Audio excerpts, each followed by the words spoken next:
ஐயா, நாங்கள் எல்லோரும் அன்றாடம் கூலி வேலை செய்கிறவங்க. நாங்கள் கூலி வேலை செஞ்சு தான் பொழப்பம் நடத்திக்கிட்டு இருக்கோம்.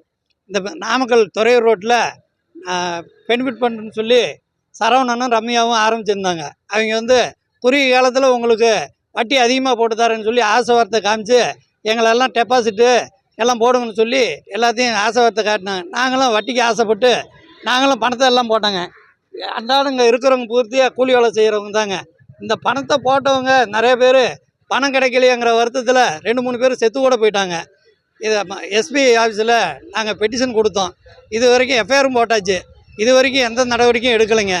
அதனால் தயவு செஞ்சு எங்களுக்கு இது மேலே நடவடிக்கை எடுத்து எங்களோட பணத்தையெல்லாம் பெற்றுத்தருமாறு தாழ்மையோடு கேட்டுக்கிறோங்க. எவ்வளோ பேர் போட்டிருப்பீங்க? எவ்வளோ அமௌண்ட் போட்டிருப்பீங்க?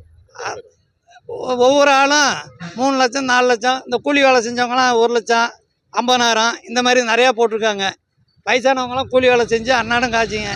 அவங்களும் வந்து போட்டாங்க. எல்லாத்துக்கும் ஏமாற்றிட்டாங்க. அவங்களோட சொத்து இருக்குது. சொத்து மேலே நடவடிக்கை எடுத்து ஏதோ எங்களுக்கு பார்த்து ஏற்பாடு பண்ண மாதிரி கேட்டுக்கிறோங்க. மொத்தமாக எவ்வளோ பேர் போட்டிருப்பீங்க? எவ்வளோ அமௌண்ட்? மொத்தமாக 84 பேர் 81 பேர்த்துக்கு கொடுத்துருக்காப்பிங்க. ஆனால் மொத்தம் 200-300 பேர்த்துக்கு மேலே போட்டிருக்கோம். எவ்வளோ தொகை இருக்கும்?